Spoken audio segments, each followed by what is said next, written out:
Bonjour, je suis Patrick Offroy et vous écoutez le podcast de Planète aussi. Un podcast qui vous aide à mieux comprendre le berger australien, le berger américain miniature et le border collie. Avec ce podcast, ma mission est la même que depuis des années, faire connaître, apprécier et respecter le berger australien. Chaque semaine, je vais également faire le maximum pour vous faire découvrir les méthodes positives et bienveillantes d'éducation qui vont avec l'intelligence hors norme de ces merveilleuses races. Et si vous aimez les podcasts de Planète aussi, je vous invite à vous abonner au podcast pour être notifié de la sortie des prochains épisodes chaque semaine. Le sujet aujourd'hui, c'est j'ai un chiot de 2 mois et demi. Elle a déjà acquis le assis, le à ta place, on bosse le coucher et le reste, et c'est vraiment un chien génial.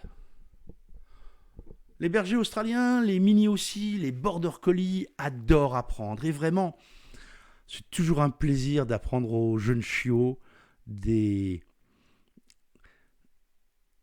choses qui sont importantes pour nous, et les bases de l'éducation, bien sûr, elles doivent être acquises, et certains vous diront le plus tôt possible.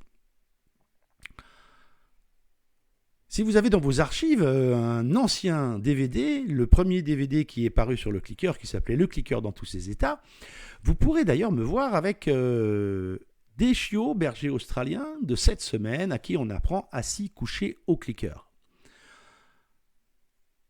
C'était une époque où on pensait que le clicker était cet outil magique qui nous permet d'apprendre plein de choses aux chiens et aux chiots. Et c'est vrai que c'est un outil magique, le clicker, il n'y a pas de débat à avoir là-dessus. Mais presque 15 ans ou 18 ans après, je ne suis pas sûr qu'aujourd'hui je recommencerai avec des si jeunes chiots. Pourquoi ? Parce qu'il y a tellement d'autres choses à faire. L'éducation avec le chiot, c'est important. Mais ce qui est surtout important avec un jeune chiot, c'est créer du lien, apprendre à le connaître. Apprendre à le connaître, ça veut dire s'adapter à son rythme de vie et ne pas l'obliger, lui, à s'adapter à notre rythme de vie.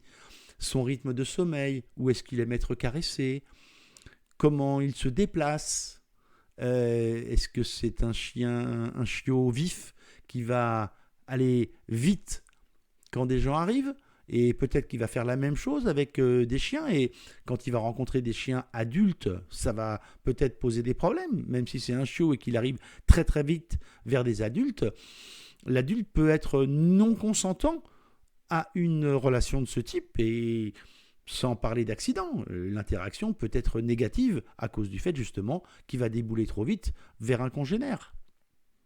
Les autocontrôles, apprendre au chien à se poser, apprendre au chien à ne pas demander sans arrêt des choses, récompenser le calme, apprendre au chiot que c'est pas obligé qu'il soit en train de sauter partout, de faire des choses pour qu'on s'intéresse à lui. S'adapter au rythme de ses balades, lui faire découvrir. Ça ne veut pas dire aller à la One Again avec le chiot en libre au milieu d'un parc et voyons comment ça se passe. Non, ça veut dire que, en tant que propriétaire, je me dois de contrôler les interactions avec le monde que va avoir mon chiot, et mon rôle est de tout faire pour que ces interactions soient positives. Ça veut dire quoi ? Ça veut dire que c'est un énorme travail pour les propriétaires. La socialisation est un travail qui va vous permettre de mettre des fondations à la fois pour le chien, pour ses interactions futures, mais aussi et surtout pour le lien que vous aurez avec lui. C'est là que vous allez créer le fait qu'il vous fait confiance. Et surtout, il va vous faire assez confiance pour que parfois, parce que ce sera votre rôle, vous allez l'emmener dans ce qui pourrait être des galères.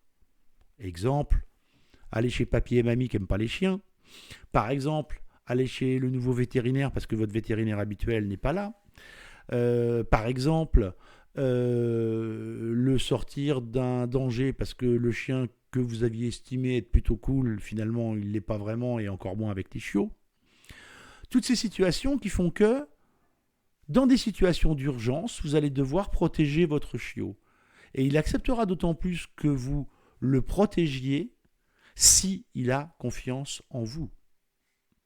Cette confiance, elle se crée, elle se construit tout le long de la vie du chien, tout le long de la vie du chiot, mais surtout, chaque minute que vous investissez dans la socialisation, dans une approche au monde épanoui, en essayant de mettre dans la tête du chiot que, et c'est ce qu'on a fait pendant des années à l'élevage Born in Rosebud, la nouveauté c'est fun. C'est vraiment ça que le chiot doit comprendre. La nouveauté c'est fun. Parce que vous pourrez lui faire voir des tonnes et des tonnes de choses, et ça fait partie de la socialisation. Il doit avoir des interactions positives à chaque fois. Et ça, chaque minute que vous construisez, vous en gagnerez 100 dans toutes les années que vous allez partager ensuite avec votre chiot, que ce soit un berger australien, un mini aussi ou un border collie. Parce que ces races sont tellement sensibles, ces races sont tellement éveillées, curieuses, que parfois, la curiosité va les emmener trop loin. Et ce qui va les faire revenir, c'est le lien que vous allez réussir à construire avec eux. Alors attention, loin de moi l'idée de dire que il ne faut pas faire de l'éducation jeune, bien sûr. Mais pour moi, cela ne doit pas être la priorité. La priorité, c'est apprendre à votre chiot que vous êtes toujours là pour lui, que vous êtes quelqu'un de bienveillant même quand il se trompe, et que le monde l'attend et qu'il peut évoluer dans ce monde sereinement, et que la nouveauté, c'est fun. Merci d'avoir écouté ce podcast jusqu'au bout. J'espère que l'épisode vous a plu. Avant de vous quitter, je vous invite, comme toujours, à vous abonner au podcast pour ne pas manquer les prochains épisodes. Et surtout, n'oubliez pas de laisser une note 5 étoiles et un commentaire sur Apple Podcast. Cela vous prend moins d'1 minute et vous n'imaginez pas à quel point cela aide à faire connaître le podcast à plus de monde. Et en plus, je suis toujours content de lire tous les commentaires.